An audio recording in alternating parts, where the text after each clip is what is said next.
오늘 우리가 읽었던 출애굽기 본문 14장은 믿지 않는 사람들, 교회에 나오지 않는 사람들 중에서도 이 이야기를 알고 있을 정도로 아주 유명한 홍해 사건을 기록하고 있습니다. 원래는 14장 전체를 다 읽어야 되는데 우리가 첫 부분과 이 마지막 부분을 읽었습니다. 이 홍해 사건, 그 십계라는 영화를 통해서도 많이 알려져 있는데 정말 놀라운 일이죠. 이게 공상 과학 소설의 어떤 허구가 아니라 이게 정말로 일어난 실제 난픽션 사실이란 역사적 사실이라 할 때 이건 정말 놀라운 일이죠. 바다가 갈라져서 이스라엘 백성은 건너고 애국 군대는 거기서 다 죽임을 당한 이 놀라운 일, 이 홍해 사건을 우리가 보면서 우리는 이 애굽에 향한 하나님의 심판과 또 이스라엘을 구원하시는 이 놀라운 일을 보게 되고 하나님께 영광을 돌리게 됩니다. 그런데 이 홍해 사건, 정말로 이 홍해 사건이 말하고 있는 진짜 목적, 그 의미가 애굽을 죽이시고 애굽을 심판하시고 이스라엘을 구원하시는 거, 이게 진짜 목적일까요?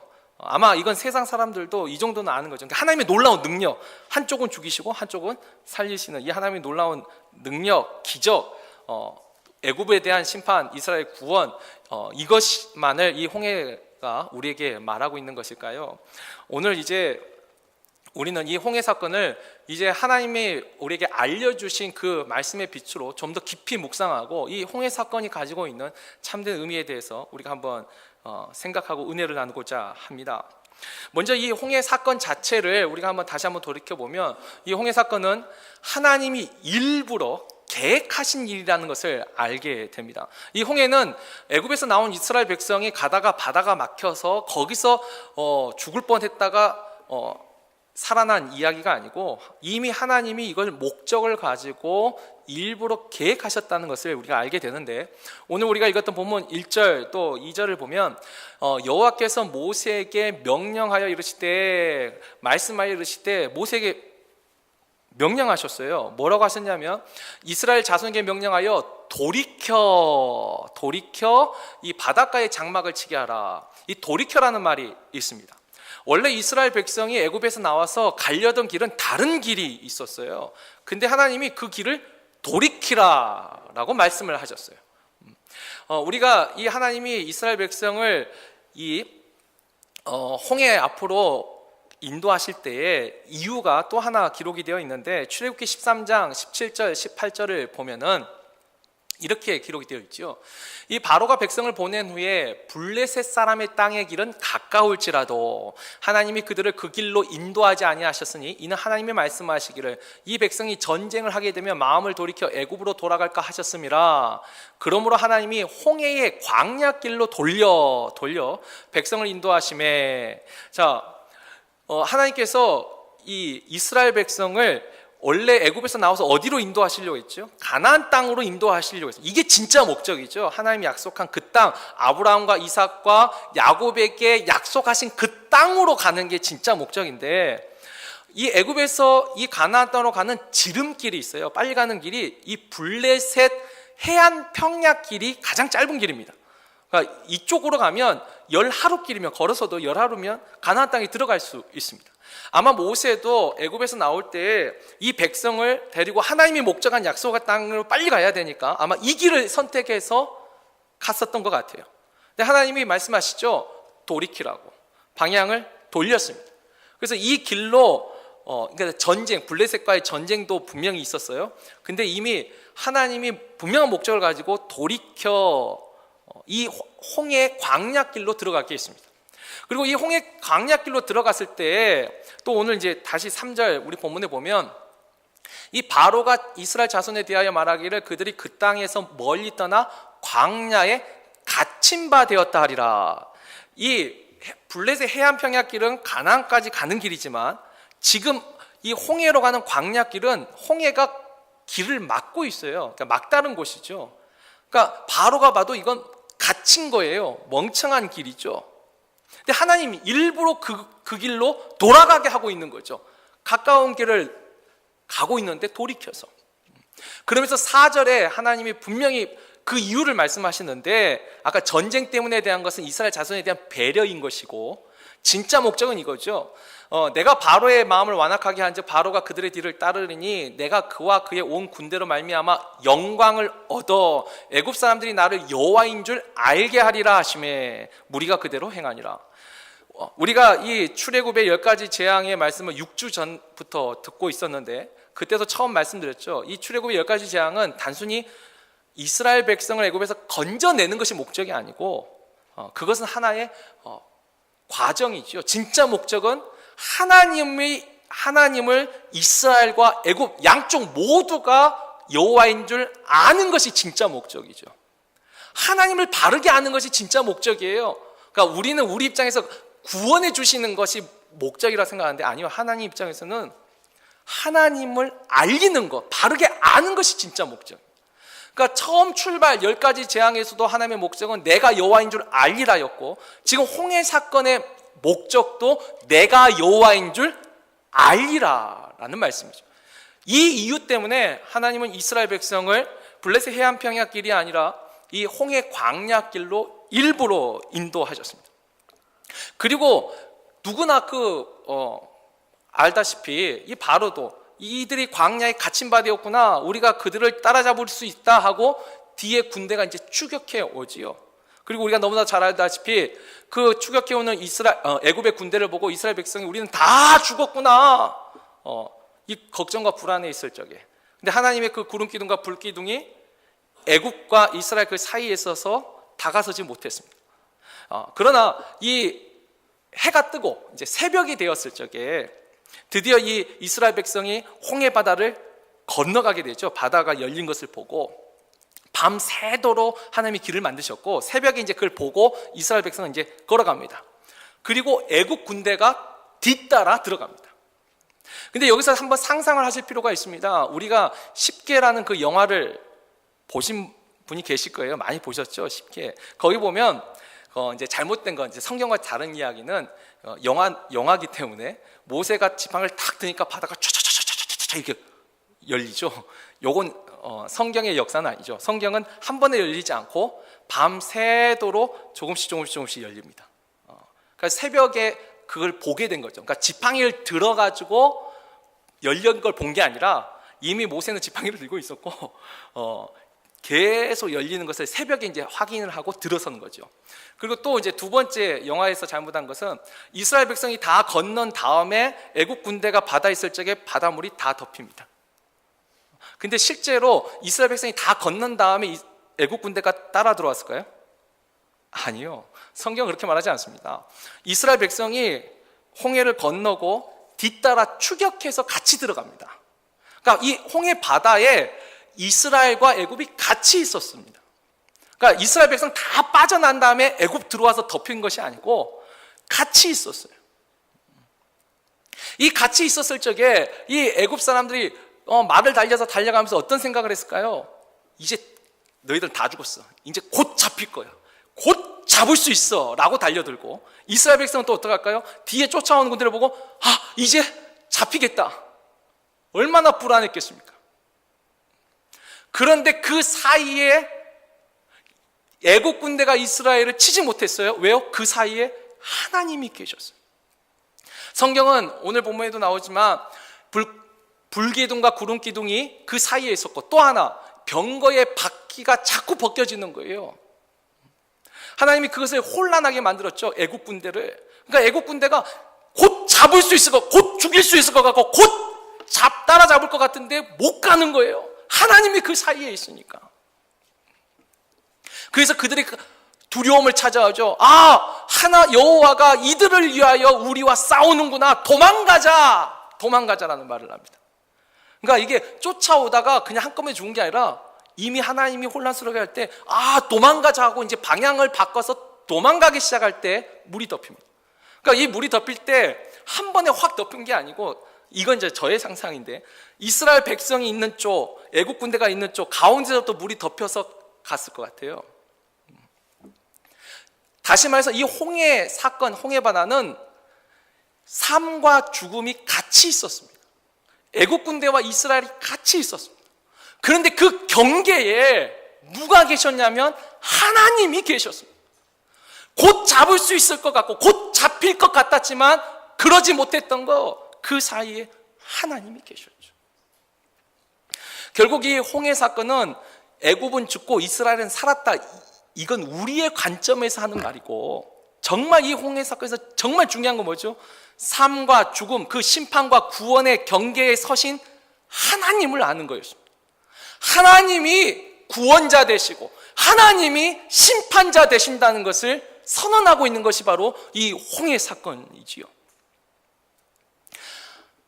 처음에 말한 것처럼 홍해는 하나님이 내가 여호와인 줄 알리라, 하나님이 어떻게 심판하시고 어떻게 구원하신 진짜 심판자여 구원자가 누구인지를 선언하는 게 바로 이 홍해 사건이에요. 또 하나, 이 홍해 사건이 가지고 있는 또 중요한 의미가 하나 더 있는데, 그건 우리가 출애굽이라는 것은 말 그대로 애굽에서 나온다는 이야기예요. 근데 출애굽의 마지막 사건을 그 10가지 재앙 중에 마지막 그 장자의 죽음과 유월절, 우리는 그것이 마지막 사건이라고 알고 있습니다. 아니에요. 그러니까 애굽에서 나오는 이야기의 최종 마지막 사건은 이게 홍해의 사건입니다. 이 출애굽과 그다음에 가나안 입성이라는 또 다른 사건은 이건 좀 별개의 이야기예요. 일단 출애굽은 홍해가 마지막 사건이고, 이것이 애굽에 대한 최종 심판으로 주어졌습니다. 이 최종 마지막 심판이라는 것이 주는 의미가 뭐냐면, 그 전에 하나님이 애굽에서 행했던 10가지 재앙이 분명 하나님의 심판은 심판이었습니다. 그러나 이건 마지막 최종 심판이 아니라 기회를 주신 심판이죠. 그러니까 이 10가지 재앙이 하나님이 애굽에게도 주신 경고와 기회로 주신 재앙이라는 것을 우리가 알게 되죠. 우리가 실제로 이 10가지 재앙을 우리가 쭉 살펴보았는데, 그 중에 어떻게 하죠? 애굽의 술사들도 이는 여호와의 권능입니다 고백하는 사람이 있었고, 바로의 신하들 중에서도 하나님의 말씀을 경외하는 사람들이 생겨났다라고 있죠. 그러니까 이 10가지 재앙은 심판을 받으면서도 동시에 하나님이 경고하고 계신 거죠. 경고하면서 뭐요? 기회를 주신 거예요. 기회를. 여호와를 알 수 있는 기회를. 그래서 실제로 우리가 10가지 재앙을 잘 보면은 질병이 있었고 물질의 상실이 있었죠. 근데 병에 걸렸어도 하나님이 그건 경고였어요. 그러나 기회를 주신 거예요. 근데 이 애굽 사람이 그 기회를 놓쳤어요.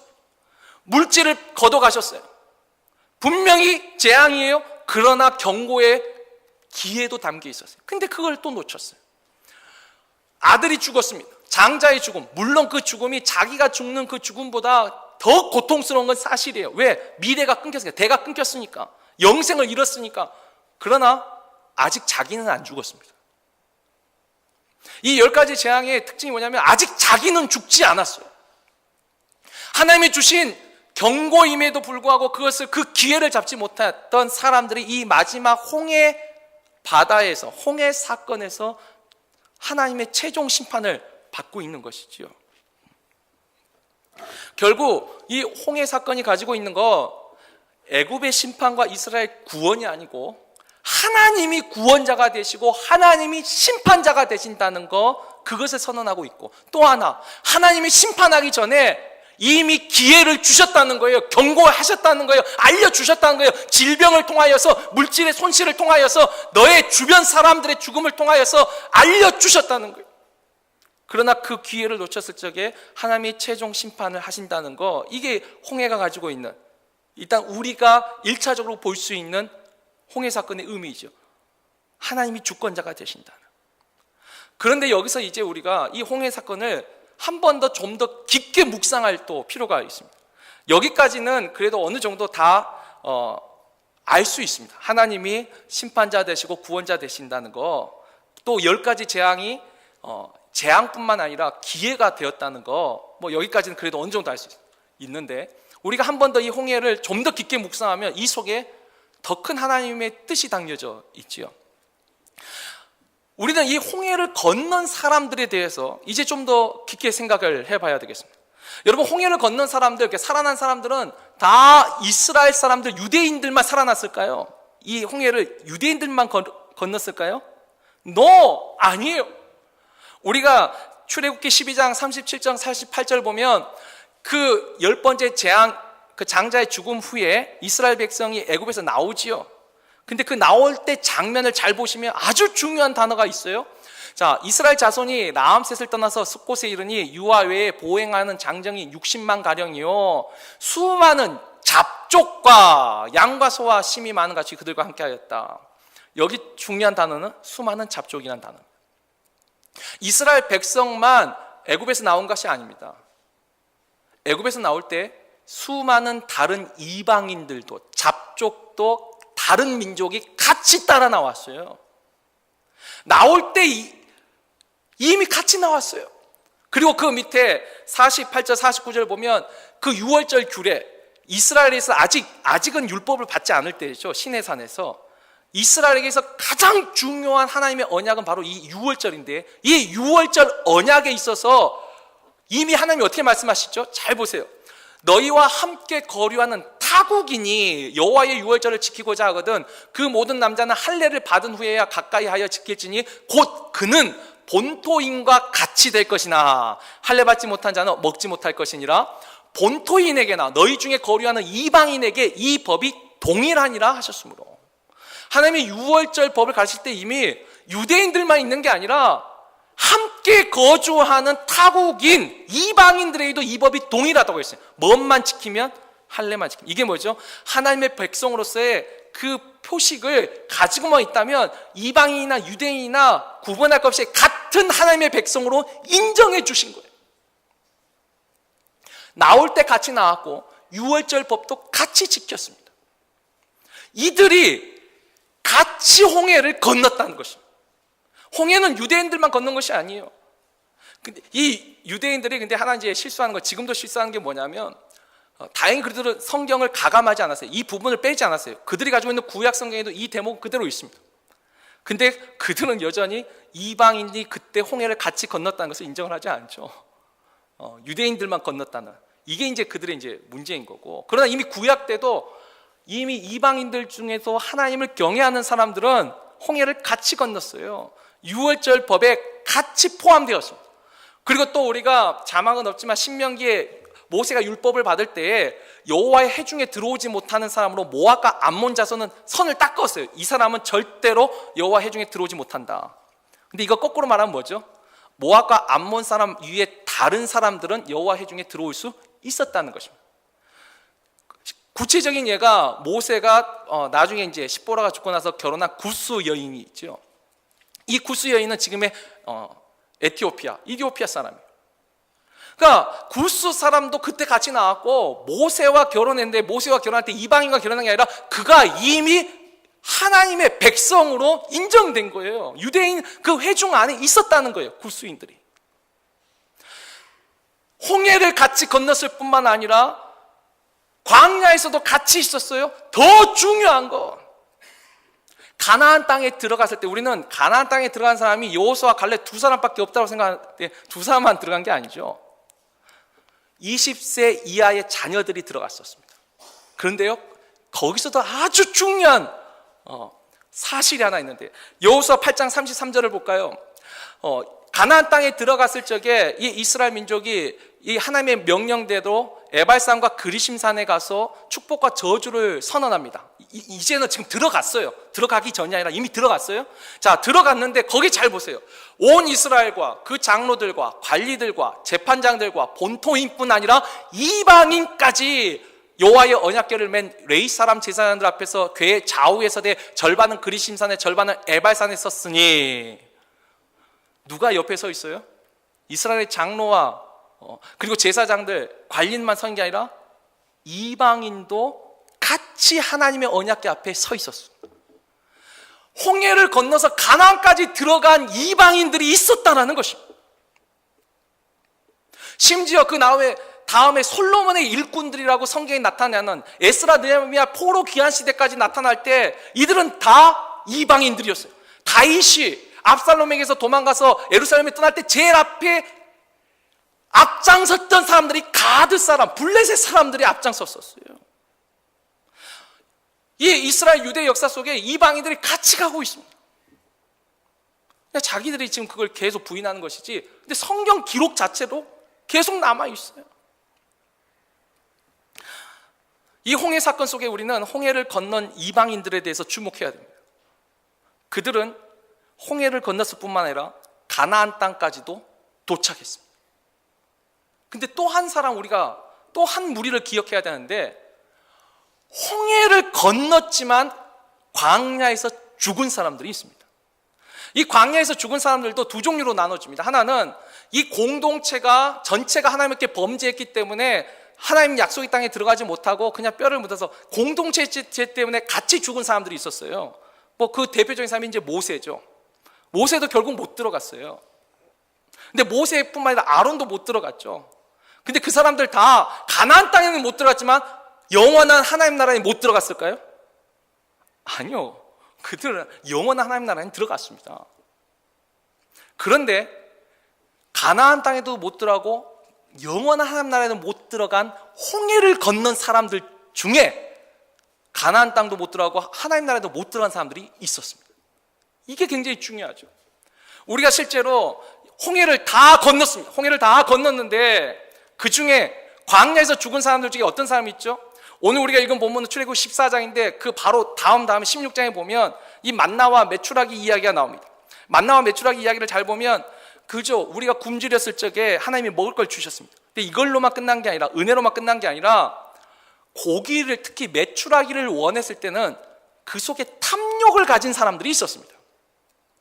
하나님이 그래서 메추라기를 주면서 적어도 탐욕을 가지고 이 공동체를 주동했던, 선동했던 사람들은 그 고기가 이와 이 사이에 있어서 씹히기 전에 죽이셨다라고 성경은 기록합니다. 우리가 민수기 11장에 보면 그 고기가 이와 이에 있어서 씹히기 전에 탐욕을 부린 저들을 여호와께서 죽이신지라 했죠. 이렇게 죽은 사람이 있었습니다. 또 하나, 그 다음에 출애굽기 32장에 보면 우리가 잘 아는 이 금송아지 사건이 있죠. 모세가 시내산에 하나님의 율법을 받기 위하여 40일 동안 올라갔는데 밑에 있던 사람들이 두려웠던 거예요. 우리를 인도했던 지도자가 사라지니까. 그러니까 뭐래요? 금송아지를 만들었어요. 근데 금송아지를 만들었을 적에 모세가 와서 너희들 불안했구나, 이러면 안 되지, 이러고 넘어갔나요? 그리고 하나님, 이 백성을 용서해 주세요, 내 이름을 생명책에 써서 지우실지라도 이 백성을 용서해 달라고 기도했었어요. 근데 그걸로 끝났나요? 아니요. 너희 중에 하나님 편에 선 사람들은 와라 해서 바로 그날 3,000명이 죽습니다. 다시 말하면 그 금송아지를 만들 때 앞장서서 선동했던 그 공동체를 범죄하고 타락시켰던 사람들을 하나님이 심판을 하시죠. 그 사람들은 근데 하나님 나라에 들어갔을까요? 또 하나 있죠. 이게 지금 시간의 순서대로 갑니다. 이렇게 또 2년 동안 하나님께서 율법을 가르치고 잘 가르쳤는데 가데스 바네에서 이제 한번 하나님이 테스트를 하죠. 근데 여기서 또 믿음이 없어서 하나님이 돌아가라고 했습니다. 이제 광야로 너희는 다시 돌아가라. 근데 그때 민수기 14장을 보면은 그때 이스라엘 백성이 잘못했습니다, 다시 가라고 하니까, 그러니 우리가 가나안 땅으로 들어가겠습니다. 근데 하나님이 이미 돌아가 했는데 이 레위기 27장에 보면 하나님이 내린 징벌을 기쁘게 받는 것도 믿음입니다. 근데 싫은 거예요. 다시 광야로 가기 싫은 거예요. 그래서 어떻게 해요? 무리해서 가나안 땅에 들어갑니다.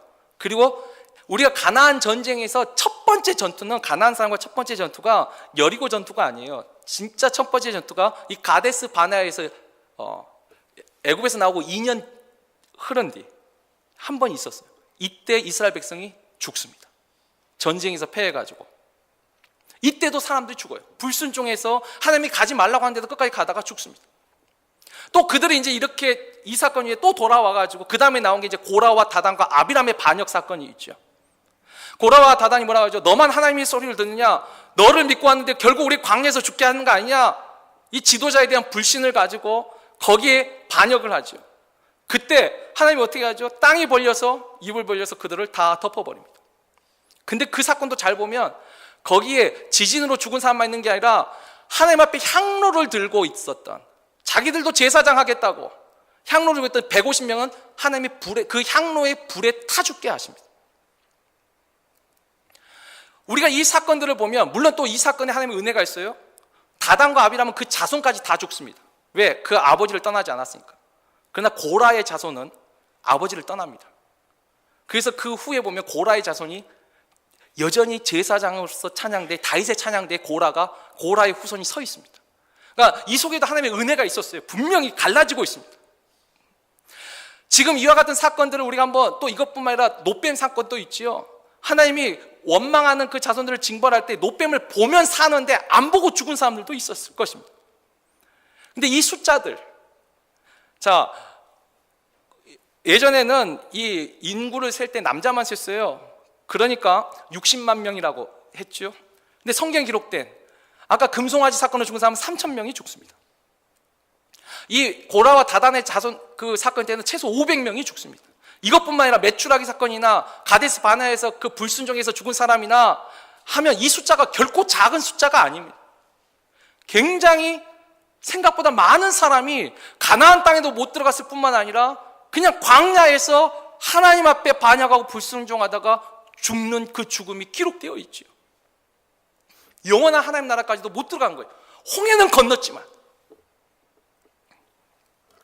결국 우리는 홍해 사건을 이와 같은 눈으로 다시 봐야 돼요. 홍해를 건넌 이방인들이 있었어요. 그래서 가나안까지 들어간 이방인이 있었어요. 그러나 하나님의 백성이면서도 유대인이면서도 홍해를 건넜지만 광야에서 그냥 죽은 사람이 있어요. 광야에서 죽은 것으로 끝난 게 아니라 하나님 나라까지도 못 들어가고 죽은 사람들이 있었다라는 것입니다. 도대체 무엇이 잘못됐을까요? 결국 홍해 사건은 하나님이 애굽을 최종 심판하면서 삶과 죽음으로 구원과 심판으로 분명히 심판하신 사건은 맞습니다. 근데 거기에 또 하나의 의미가 있는데 그건 뭐냐면 애굽은 이미 심판을 받았어요. 주님이 말씀하셨듯이 이미 저들은 심판을 받았어요. 이미 받은 사람이 있어요. 그러나 하나님 앞에 구원받은 백성들에게는 이 사건이 최종 사건이 아닙니다. 새로운 출발이죠. 새로운 시작이었어요. 무엇을 의미하죠? 더 이상 애굽에서 살던 그 삶, 그 방식을 버리고 이제는 하나님을 믿는, 하나님을 경외하는 사람으로서 새로운 삶을 살아야 되는 것이 바로 홍해였어요. 사도 바울식으로 하면 옛사람은 죽고 새사람이 되어야 되는 것이 바로 홍해였던 것이죠. 사실 이 홍해를 우리가 신약의 빛으로 다시 보면 사실 이 출애굽의 과정이 신약에서 다시 반복이 됩니다. 이 홍해 사건은 세례를 의미합니다. 신약에 와서는, 새 언약에서는. 여러분, 세례라는 게 뭐죠? 물로 씻음을 받는 것입니다. 뭘 씻는 거죠? 세례의 진짜 의미가 뭡니까? 씻는 걸 뭘 씻어요? 옛사람을 씻는 거예요. 내가 하나님을 알지 못하던 그 옛사람을 씻어버리고 다시 하나님의 자녀로서 새로운 삶을 살겠더라고 하나님과 공동체 앞에서 공적으로 고백하는 것이 세례입니다. 근데 여기서 한번 묻지요. 세례 받은 사람은 다 천국 가나요? 그러니까 세례가 우리 구원의 최종 완성인가요? 아니요. 세례가 우리 구원의 최종 완성이 아닙니다. 새로운 삶을 시작하겠다는 출발점이지 마지막 완성 사건이 아니에요. 이 신약에서의 세례가 삶과 죽음에서 옛사람은 죽고 새로운 삶을 살겠다는 고백, 홍해 사건도 마찬가지입니다.